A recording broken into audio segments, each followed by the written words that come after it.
Up. I'm here with James, the Fish Room Fever, my partner in crime. Hey, On everybody. Thursday nights, we do the live streaming, and the amazing John Oliver. Hey guys, thanks for having me. John Oliver from J. Oliver's Guppies and Aquatics. I'm on Facebook and YouTube. It's great to have you, man. Thank you guys for having me. Okay.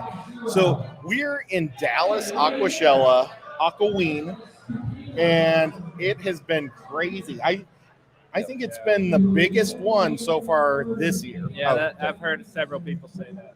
Absolutely. And John, this is your first time.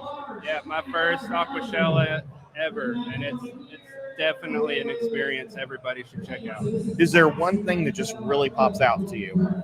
Obviously the entrance when you walk through all the lights and that's something special. It just all the nice vendors, everybody's been really nice, and meeting all the YouTubers here. It's definitely the main thing. I mean, it really is kind of an extension of what we have going on YouTube. You know, this community is just so loving and inviting. So it's great when you get to get out and meet these people in person and you get that same experience. Yeah, for sure. Well, we were asked to talk about guppies, and that's one of my favorite subjects. Mine too. And that's another great reason why you're up here. And I mean, James knows a bunch about it too. That's not a pleco. Okay, he knows a ton about plecos, but he knows a lot about a lot of other things too. So, how do you guys? And I know that we're going to talk a little bit about tubbing, summer tubbing. Yeah. I tub in Chattanooga. I never have to add any water to my tanks. I get so much, I actually have to pull it. Right. How is it in Arkansas? Arkansas, it depends. This past summer was really dry, so I did have to top off a few times. But the previous summer, there was so much rain that it was just overflowing. So That's awesome. yeah, it just depends seasonally. But it was a rather dry year for us in Central Arkansas. Very cool. Well, one thing I have to do because of all the rain, it's such softer water. Right. I like to add crushed coral in a sock, Yeah. and that's one thing I do. I've dumped bags of aragonite in some of mine. So yeah, I definitely learned that the rain, if it rains super hard, it can drop the TDS and the temperature quite a bit. So. Well, what about you, James? So I don't get to do a whole lot of tubbing, unfortunately. But the one thing I will add, it kind of plays into talking about the rain in our part of the country, is adding an overflow so that it doesn't just run over the top. So this is kind of the one thing that everybody that's seen a little bit of tubbing I've done goes, that's a good idea. So basically my give for this would be to drill a hole in that tub where you want your water level to be at. And you just take some coarse sponge and you go and you cut around it so it kind of just pops right in place. Keeps your fry in there and it lets your water run out of that so that your tub is not overflowing when you get the heavy rain like you get in Chattanooga and I get in Knoxville. I put bulkheads on my tubs. Absolutely. And just put a little screen over it so the fry can't go through. Definitely. Now, James, you do a lot of other type of breeding. I do. I've bred everything from piranhas to plecos, lots of guppies, of course. You got me into that, and I'm grateful for that. My one big takeaway from any type of breeding, and this goes for guppies included, since I know that's your passion, and something that we've kind of gone on a journey through together is planted aquariums. Regardless of any fish that I've bred, I've found that transitioning into a planted setup, bringing that ecosystem into the environment really steps it up a notch in terms of having healthier fish, having fish that breed more readily. Of course, you've got diet and other things that I'm sure we'll talk about. But if there was one thing that I was going to suggest in terms of breeding fish, I would be telling people to go to a planted setup if you can. There are obviously going to be certain instances where maybe that's not applicable, but generally that can be done in any case. Yeah, that's awesome. Not speaking, just plants always help the water quality. Yep. Now, Absolutely. John imports a lot of awesome fish. Do you find that plants help get them adapted to our? Well, I can't really use plants because the medication I use nitrofurazone and the Canaplex combo. on all my imports, and that kills the plants. So they have to be in the quarantine tanks, and then I can move them into planted tanks, and they do seem to do a lot better that way. It's super fascinating. I love your streams when you do it. Appreciate it. I really want to do more on them and get more involved as far as the details and all the aspects of it. It's a lot of good information that I think needs to get out there. So I'm looking forward to seeing more of it. Yeah, I'll try to get on that very soon for sure. Now, James, when you're breeding, let's say maybe plecos or piranha, do you ever collect rainwater from outside and bring it in? Or is that... I have on occasion. It's not something that I do anymore, just because it's not really feasible where I'm at. Given my setup, it's not feasible to have a rainwater collection system, or at least anything that would bring me a decent volume of water that I could use. Nothing against it, and again, it varies depending upon what you're talking about. But that certainly can be factored in and used if you need to do lower pH things. A lot of times I'll do an RO mix. That way I can kind of get it dialed in exactly where I want it, because some of the things that I do try to breed or have bred can be kind of finicky. So zebra plecos, that's something where I'm going to go with a different pH than what I have, but I'm not going to use rainwater to do that because I want it to be a very controlled environment for a very expensive fish that's a little bit tricky to breed. And super cool. How are your zebra plecos doing? They are doing well. They're doing really well. No babies, but I don't expect any for a couple more years because they've got to mature. But I'm really looking forward to it. They're getting a little bit more active. They feel a little bit safer, so I get to spend a little bit more time watching them. I've got them in the living room where they get more social interaction. But I love them. I'm in awe every time I look at that tank still. Yeah. I remember watching the live stream when you bought them at the store, I believe. Yeah, I got a guy was pulling all the plants up out of the little square tank. Yeah. It's like, oh man, James is so lucky right now. Absolutely. Yeah, and that's a shout out to Southern Aquatics. Was it Marietta, Georgia? Where's Georgia? Roswell, Georgia. In Roswell, Georgia. That's where I found those. Yeah. She's got an awesome store. We've been back down there, made the trip from Knoxville a couple times.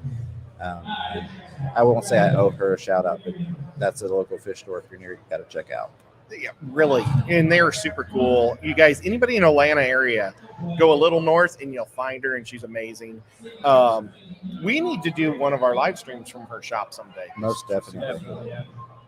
Super cool. Well, okay, how does, with tubbing, you just let the elements do everything. Right. But how does rain and stuff, the barometer, help with indoor fish? So I don't really factor that in a lot, excluding when I did breed piranha in the past, and this has been many years ago.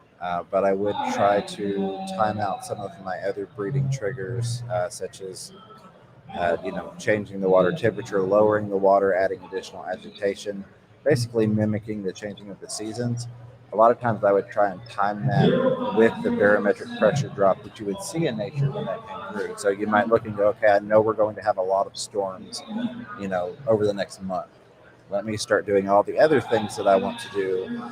That way, when that factor comes into play, I've got that one extra thing kind of pushing to help me get the edge on it. And a lot of times, once you get them conditioned with some of those fancier things, if you will, they just kind of get accustomed to doing it, and you don't have to play with that stuff so much.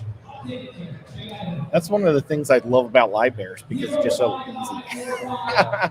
Definitely, yeah. So, Ed, we actually have a question for you. Oh, boy. This is from Dee Dee's Fin Net. They said, at Chattanooga Ed, how do you manage all the babies from breeding projects? Okay, well, one thing is I do a lot of community tanks. So a lot of my fry do get ate. If I have I've noticed that, some people say that albinos devour their fry. I have 2 lines that don't touch their fry at all. So I don't know if it's just they had bad luck with them, but then I've noticed that my Moscows pound the babies. And it's I have reds and blues, and they just destroy the baby. So I have to pull those, or otherwise they're going to disappear. I mean, I'll get 3 or 4 out of a drop, but otherwise, if I pull them, and what I use is I use a shrimp net. and I like to keep 5.5 gallon tanks, and I keep them on the top shelf because I do central heating in the fish room. So I want the highest heat for the fry so they grow a little quicker. And I throw them up in a 5.5, and that's how I grow them out. What kind of water changes do you do on those 5.5? Not a lot. I know a lot of people really recommend lots of water changes. I do those just like everybody else. Every 2 weeks, I have plants in them all. I don't do any bare bottom. So since I've moved to plants, it's insane. It's just been a life changer for me. So you do use a 5.5 gallon tank? I do. How many fry do you normally keep in one of those? Well, probably I might drop about 30 Right. Okay. in there. And they're also, this sounds goofy, but they're dirted. So I probably only have about 4 gallons in those. That's really cool. I'd like to see a video on that. I need to do that. Yeah. I really do. I don't do many videos on my own fish, which I really should. Yeah, it sounds like a neat setup. I'd like to see it. Well, this next question is for John. All right. John, this comes from Minden again. So that John Oliver, are most of your sales to individuals or stores? Individuals is 99% of my business. Just on my little online deal I do on Band. It's a website or an app. It's 99% of my business is through there. I get all kinds of requests on Facebook, but I just don't do it because of their new policies. But well, here's a good question for all of you, but mainly we'll start with James. Is there a good way to catch fry? So I think Ed nailed it when he was talking about using a shrimp net. That's one of my favorite methods to use, just because you can get a little bit more precise and you can do that targeted catching. Because we all know guppies, for the most part, once guppies are familiar with you, especially when you're breeding them in the house, they get used to you walking up the tank and giving them food. So as soon as you walk up, they want to swarm and bunch up at the top. So that shrimp net, get in there with precision to be able to get the fry out. That's about the easiest way. Sorry, I took your answer. No, that's great. Well, I kind of alluded earlier. Most of my fish, I do colony. So I've only got about 10 5.5s, but I've got 75 tanks. So most of them, I'm just keeping guppy grass in. I keep a lot of different mosses. I have water sprite. Water sprite's really cool because the fry will swim on top of the leaf. So there's like just not even a sliver of water, but you get to see the fry over the leaf in the water. I absolutely love that. So, and then I like things with big roots. So I'm going to be like, I haven't ever done sweet potatoes. Have either one of you done it? I have not. I would love to, just to see what it does. yeah, I've seen a few videos. They do look really cool. As far as me, when I catch them, I found throwing a little food in the tank. I don't catch them right away as soon as they're born, per se. That's just not the method I use. But normally, if I throw some food in there, they all come up and start eating, and I'll use a bigger net if I'm not fighting a bunch of plants, and I'll just get in there under them and get 90% of them, and then use a finer net to get the ones that run and hide always. I bet you save a lot more energy. Probably. Doing it that way. And I guess a good part of my tanks, because I import so much, are bare bottom. So I'm able to get in there with a big net and just wall to wall in the tank, and I can catch everything out if I really need to. But it wouldn't work that way with a planted tank. Someday, James and I are going to have to go check your place out. Yeah, I would love that. Someday. That'd be really cool. And Arkansas is cool. And you live in my favorite town. Yeah, Hot Springs. Come on, guys. I got an extra room for you. All right. That'd be super cool. I love it. So we talked about bare bottom. We talked about dirted tanks. Do either of you all have a substrate type that you just will not use in terms of breeding in general? Will not use. That's a hard one. That's why I asked it.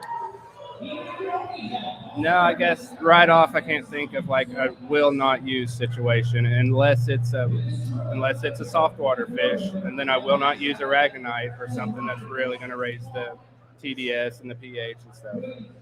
Well, I'm a cheap butt.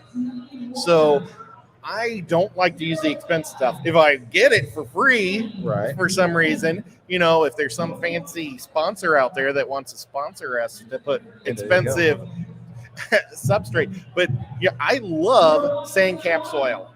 You can't just pool sand and organic soil. I've got a few little things I put in between, but it's so affordable. The plants grow like crazy. My whole life I was afraid of sand, guys.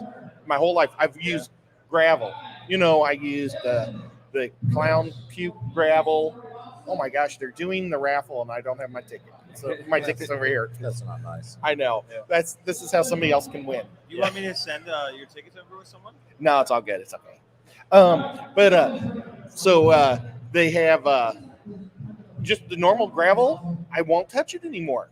I mean, I grew up with gravel. Right. My dad was a guppy breeder, and he did bare bottom. And I started doing the gravel just because I liked real-looking tanks. But now I don't like all the extra mulch and cleaning it. Yeah, we don't use any aquarium gravel, and the coarsest stuff we got would be the aragonite or that or the sand. But the sand's fine. That's about all I use, really.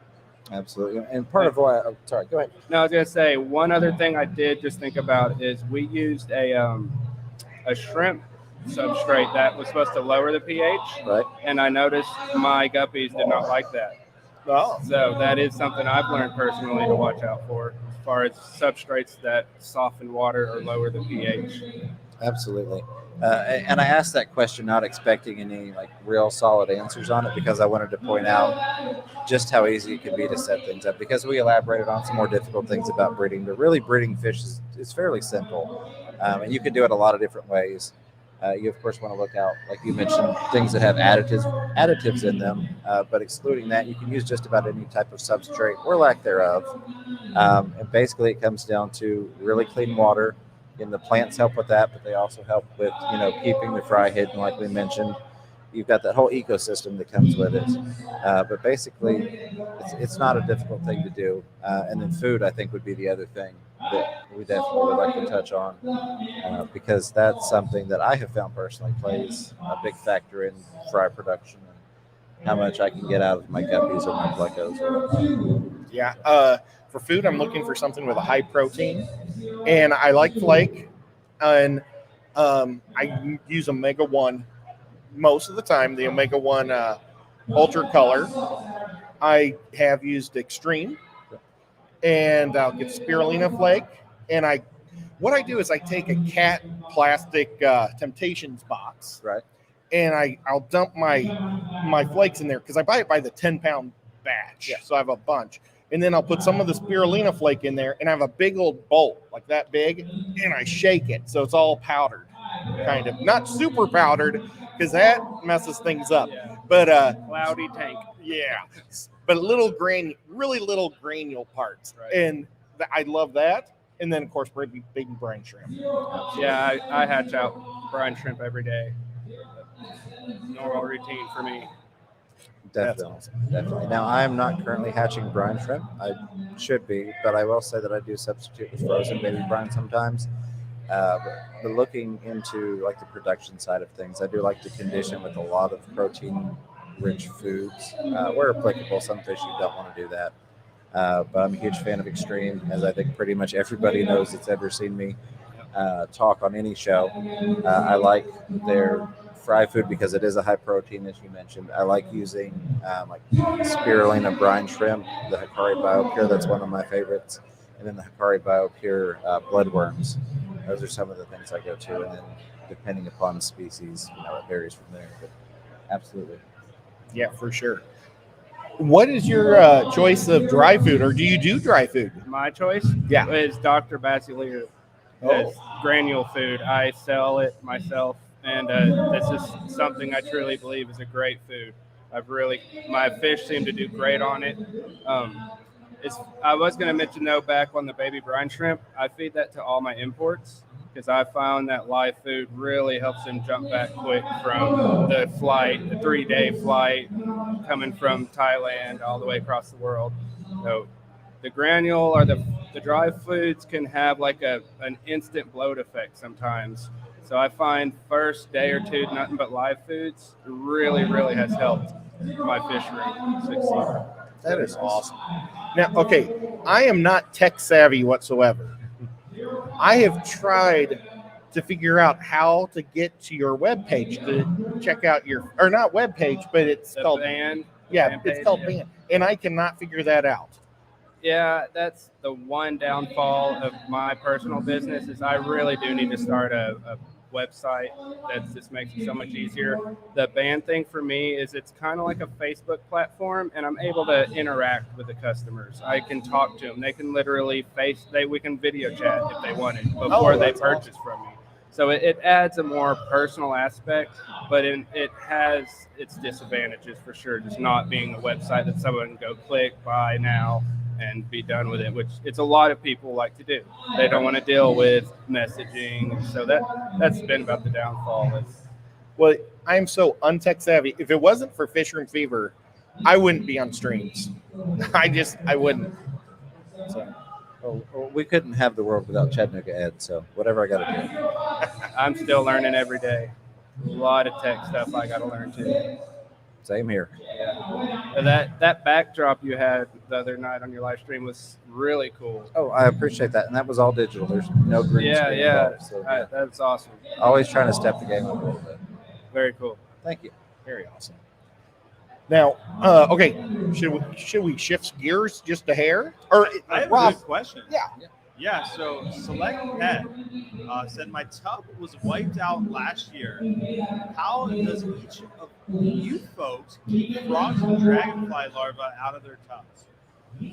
Screens, putting screens over the tubs, like actually just going to Lowe's and buying rolls of window screen and framing it out in wood or something just to hold it tight. Some people will zip tie it to like PVC that they square out around their tub just to hold it down with a little weight.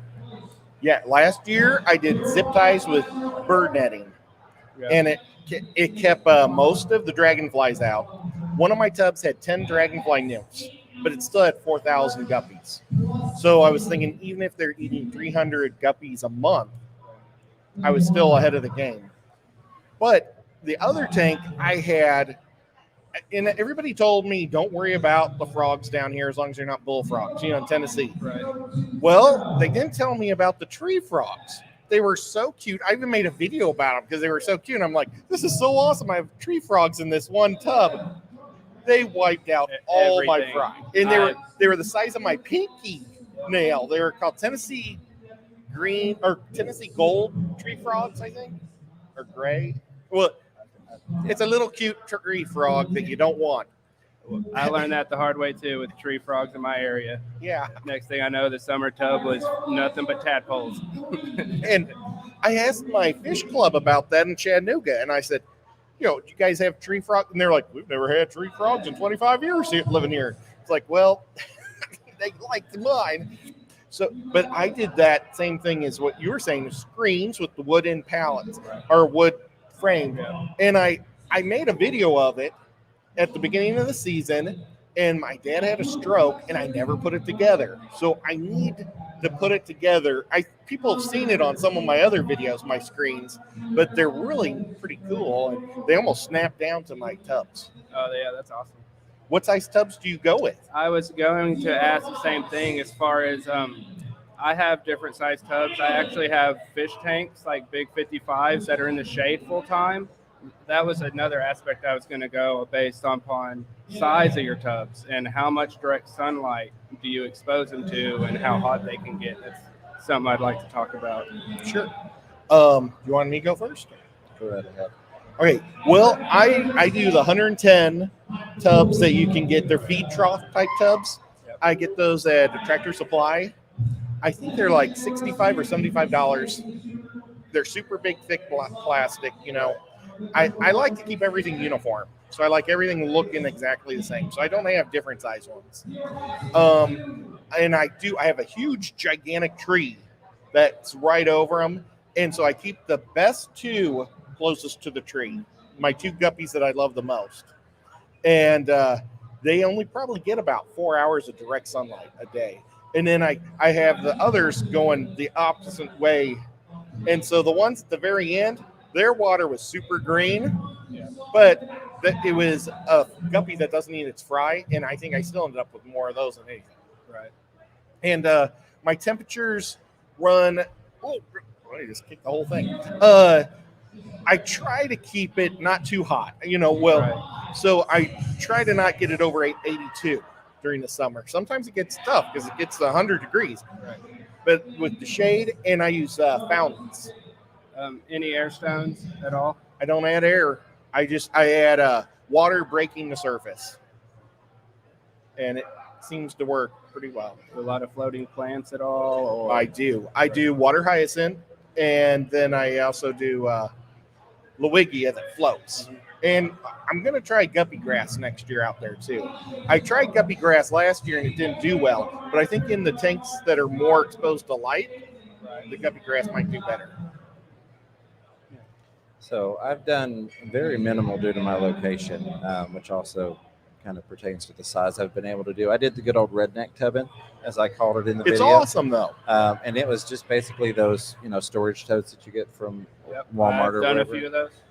And I lined those up on the back side of the house. Very minimal direct sunlight because it is such a small body of water. I didn't want it to get too hot. And then I used the window screen like you mentioned before in terms of covering that. No air stones or anything of that nature. I did do frog bit in there. I figured that helped some in terms of temperature regulation as well with the direct sunlight, so I could get some in there, but kind of keep it from heating up too much.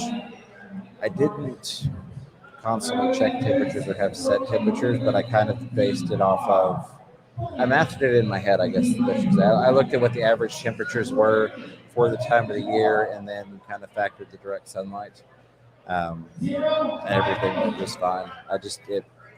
It wasn't feasible and it looked kind of tacky, so I haven't done it again since. But I liked it. I loved them. He had the totes, and I really enjoyed going over there and seeing the babies in the totes. Well, mine's honestly a big part of mine's probably equally just as bad, if you want to call it bad.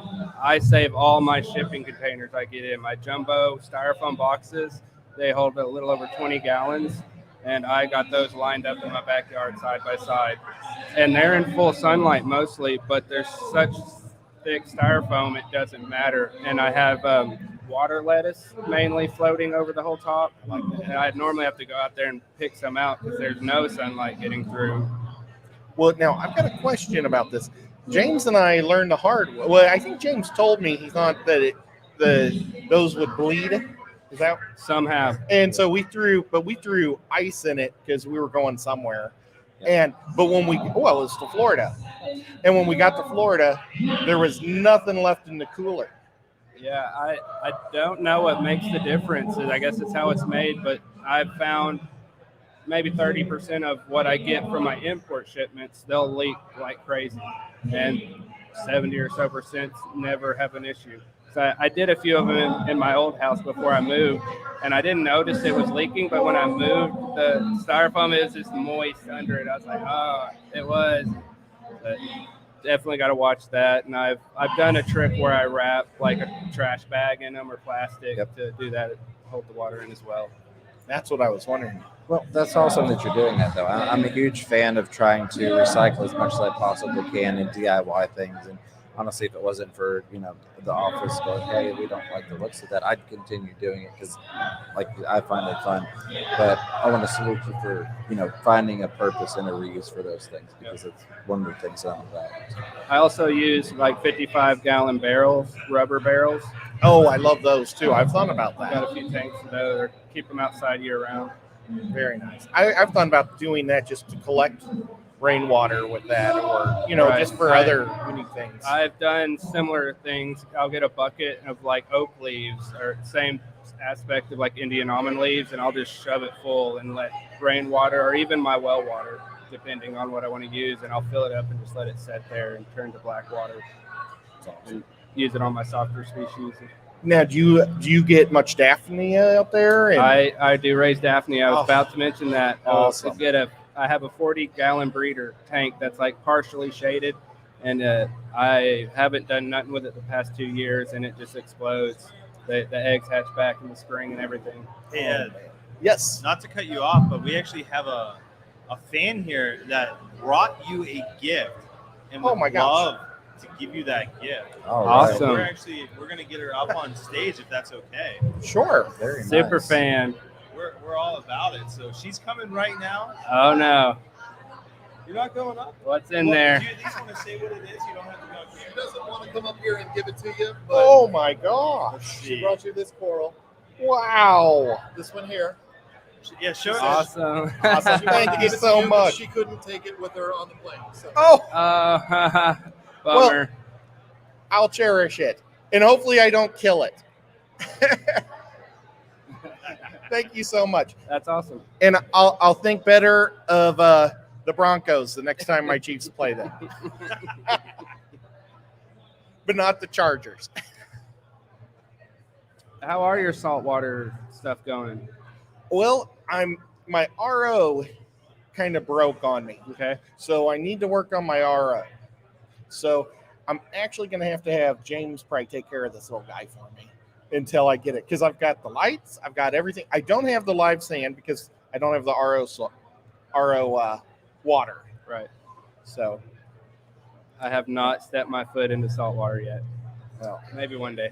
I just transitioned that 5-gallon salt water over to a 20 long. So there's plenty of room to add that in. I needed some additional room for my zoas to be able to spread out. So that'll work perfect until you get ready for it.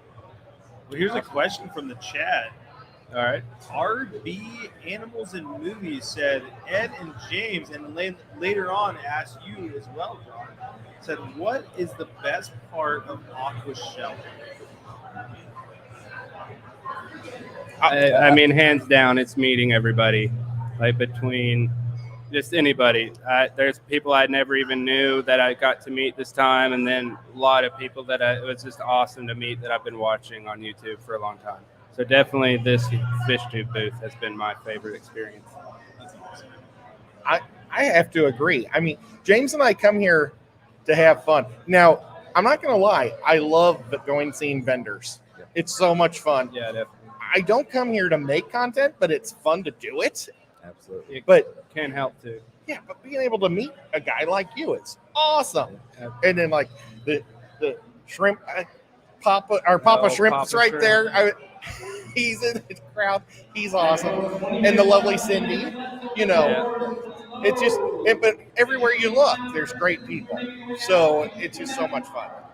No, there are, and I absolutely agree with you. It is definitely the people, but I also feel that it is multifaceted because it's not just meeting you all and hanging out with you and me fangirling people and then people coming over and being fans, but it's also one of my favorite parts to share the experience with you all at home. As you all know from the 2-hour live stream walk around earlier, I love trying to bring you all in and immerse you all in this because we have such a wonderful community. And so trying to bridge that gap of people that can't make it or people that are maybe on the fence. I had a couple of people walk up early and say, hey, I saw your live stream earlier and I grabbed the family and we got in the car because we needed to be here. And that's what it's about, is getting the community together in any way that we possibly can. But it also extends to the people that aren't necessarily part of the Fish Fam, that aren't part of YouTube.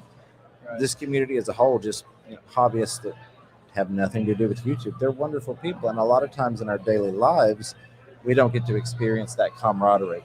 I think we're all extremely fortunate, and I think sometimes we may even take it for granted because we get to talk to fish people so very often that most people in their daily lives, they don't get that. They don't get the interaction. Most of their friends typically don't get them in the general public. So, Yeah, that's Sure. one more thing I was going to mention is the people coming up to me that aren't YouTube related, watch me on YouTube. It's like, shake my hand, like, wow, I'm meeting you. It's like, that's a surprise to me. It's so the few people that's come up to me to shake my hand, it's just been another aspect of this that's been really cool. it's an awesome experience. Well, that's why I'm in it. I could do fish by myself, but it's a whole lot more fun to have friends and do it. And I find that this format is one format where you get to meet so many fun people. I really love it. Yeah, my son's normally in my unboxings with me, and I had one person earlier. It's like, oh, you didn't bring your son. I was like, I was "Oh, one no." too. Yeah. I think I would have Yeah. loved to have met the little guy, little clone of you. Yeah, maybe next year. Awesome. So, Rico Stan Uh-oh. said, for James, Uh-oh. do your piranhas like lightly seasoned fingers, or do they just like a little duckweed to go with it? They just like a little duckweed to go with them. So I make sure that there's no seasoning involved. The piranha bite has healed up really well, so I appreciate you asking about it. Show it to John. It's Fun to look at. People love that. Man, I did not know it got you that good. Oh yeah, there were some people that were concerned about the ligaments and tendons. And You could see bones. tendons moving in there. That's insane. Yeah, I should have just had him do it again so I could, come to Halloween with bone and stuff sticking out. But How long did that take to heal? it took several months. I treated it at home because I knew there was nothing they were going to be able to do except say skin grafts, and that was not a financial option. So I treated it at the house, kept it clean and sanitized, and all that. But it took several months because it was quite deep. I was very fortunate. Seeing the teeth marks, it looks like a baby shark got you. Yeah. But I still think he's like part Wolverine because I didn't think it would ever heal as well as it did. He is a healing fool. Well, not necessarily. I shouldn't say fool. I just want to say Healing guy. real quick, I apologize to you all that are watching that typically watch me because I'm typically looking at you, and right now I feel like I'm watching a tennis match. Yeah. So I'm sorry I'm not looking at you all like normal, and my neck is feeling it. So Getting your exercise. For sure. It's been a lot of fun. it has. I love it, and there's still another day. That's the thing. I want to emphasize that if you're on the fence about coming out, you're like, oh, I don't know. It's worth it. It is. Come hang out. Maybe- Tomorrow's costume day, so Oh, that'll be interesting to see. yeah. Yes. Are you coming in costume? No, Oh, man. I didn't plan one out this time. You? Oh, yes. I will be. Both of you? I'm going to be an amateur professional YouTuber. Oh, No, I'm not doing a costume, so to speak. I might throw something on for decor, but I felt bad if I had done a full-out costume while leaving the kids back at home. Same. So yeah, it's one of those that I wouldn't feel right. If I'm going to dress up, I want to be at home with the kids when I dress up. So John, did you watch the Game of Thrones? No, but Oh. I think you're about. I know what you're gonna ask. Well, there's a wildling guy. I'm not very good. Tormund or whatever he's Yeah. called. Yeah. yep. You could have torn it up, man. That would have been awesome.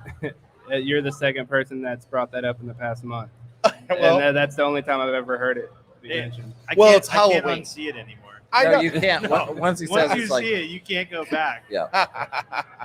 I've never watched any of the Game of Thrones, but I heard he was a cool character. So Oh, yeah. nothing to complain about. Wait, I guess. definitely. Very cool. Well, how are we doing?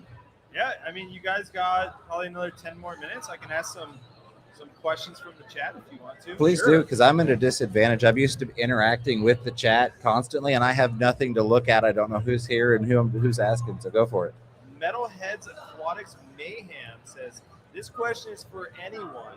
What has been your favorite thing about this Aquashella versus the last couple? They said I can't anyone. answer that. Grab someone from the audience. They said anyone. No, I'm just kidding.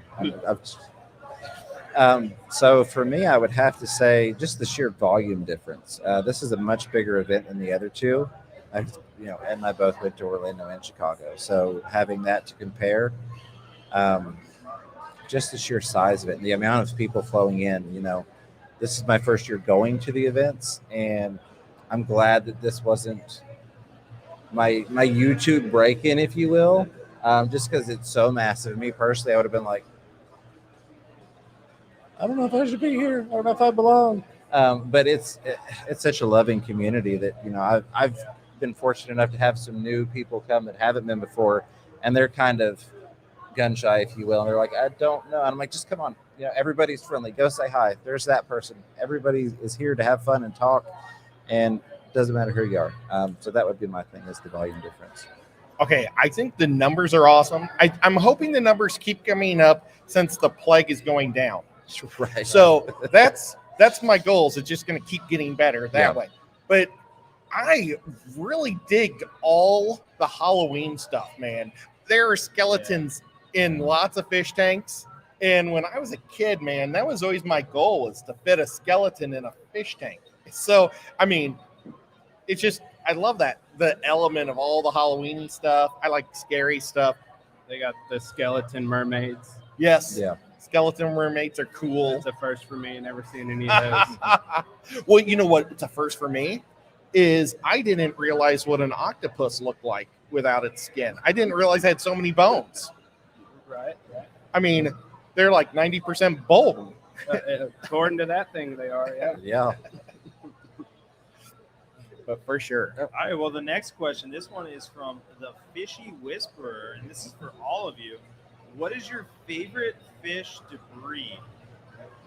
Guppies. Guppies. Plecos. Dope. Actually, technically, it would be piranha, but I haven't in so many years. I'm not going to include that, so we'll stick with plecos. You got videos on your piranhas, like how-tos or anything like that? I wasn't doing YouTube at the time. I wish I had been, but I've got a couple of videos of the ones I have currently, but I've not done any breeding with them. Okay. So I'm working on it. They're Pygocentris variation. They're not red bellies. They're Caribe. But I'm hoping to get them breeding because it's not something that's common in home aquaria. And I've done something similar with other species, and I'd like to actually document and share that, whereas I didn't do that previously because it was just me alone in the hobby, like we talked about, not having the community to share with.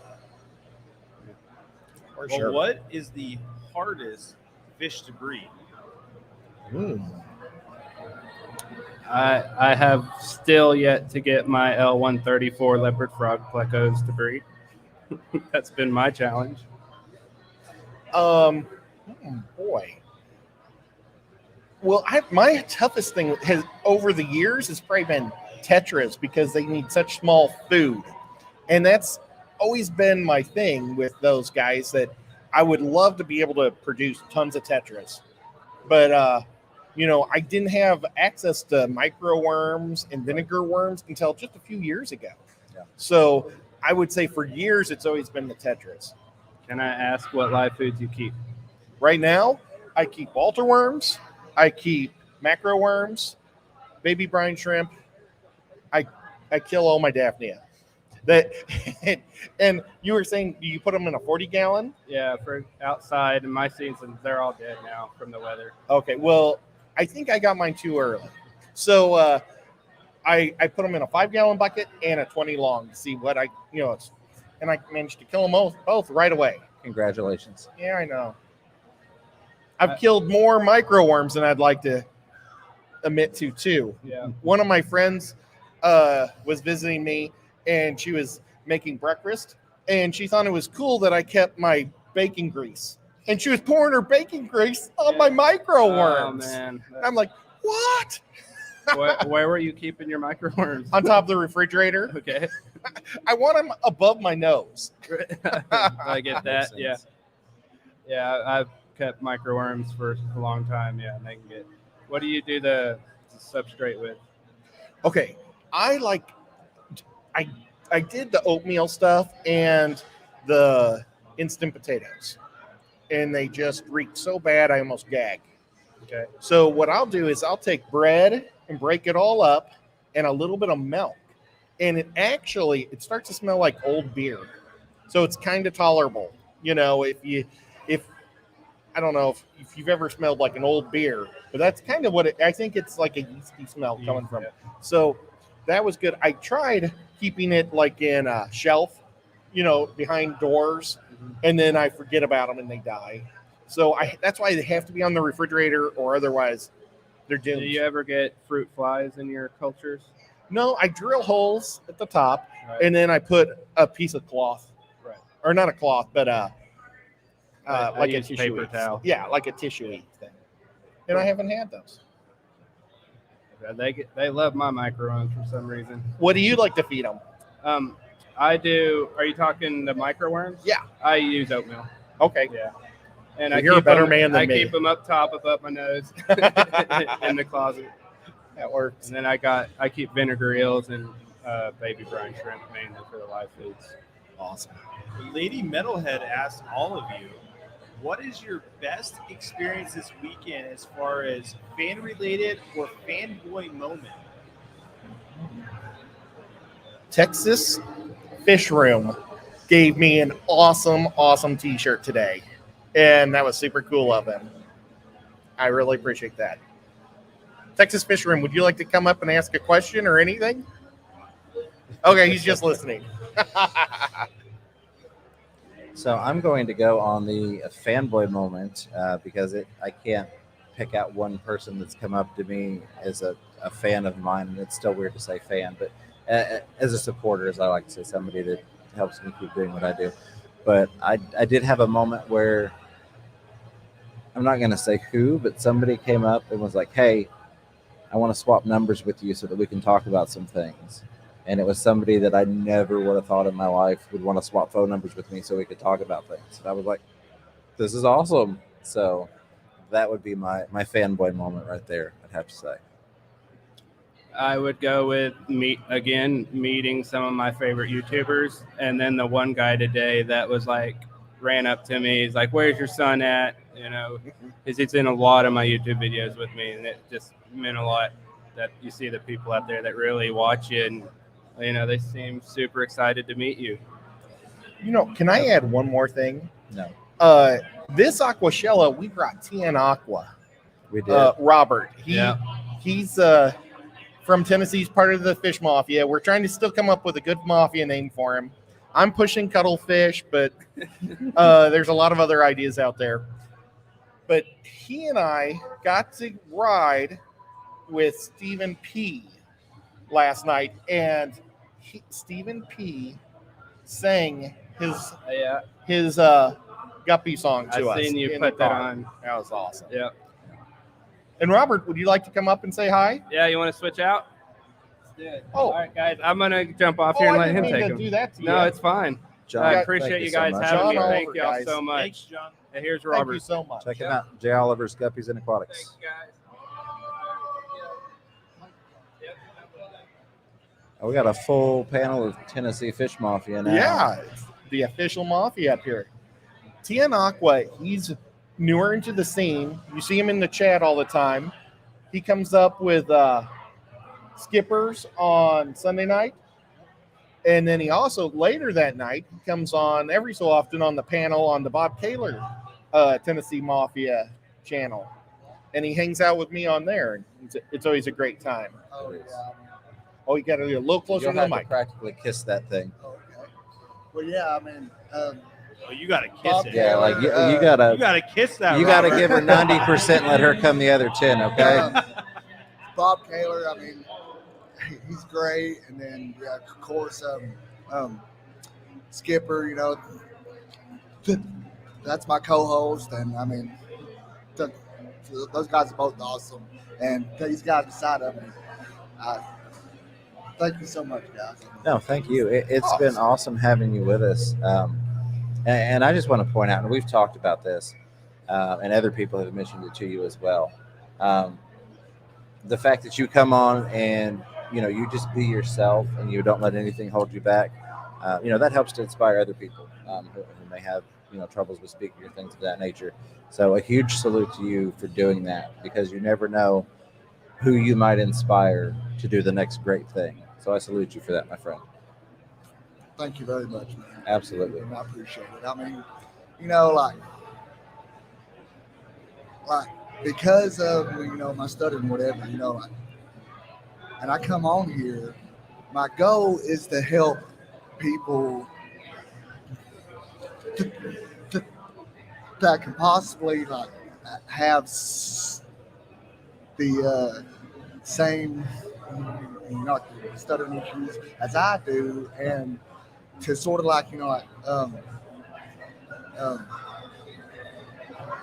help them to just be themselves, just have fun. I mean, Absolutely. because when this hobby, when I came back in, I mean, just